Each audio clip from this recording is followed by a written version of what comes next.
Faux. Depuis septembre 2024, il existe un dispositif permettant à toute personne de venir dans les laboratoires et de demander un dépistage d'IST.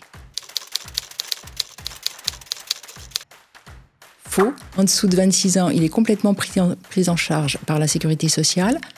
Au-dessus de 26 ans, il y a une part mutuelle de 40% qui reste à charge, mais qui est prise en charge par toutes les mutuelles.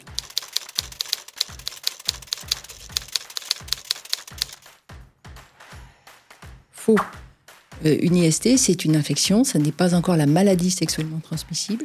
Donc on peut n'avoir que l'infection, être porteur du virus, de la bactérie ou du parasite responsable d'une infection sexuellement transmissible, sans pour autant se sentir malade. De même que la maladie, on a pu avoir des symptômes à un moment, et en fait, il est disparu, et on a l'impression qu'on est guéri, que c'était juste passager.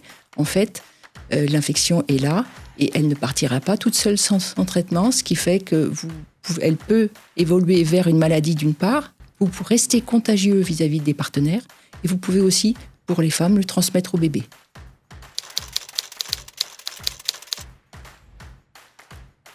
Oui, non seulement il est confidentiel, mais même si vraiment vous le souhaitez, il peut être anonyme.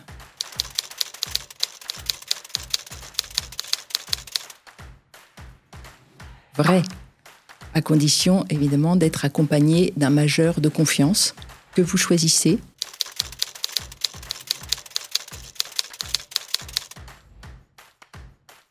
Faux, pas de limite d'âge, tout le monde peut se faire dépister.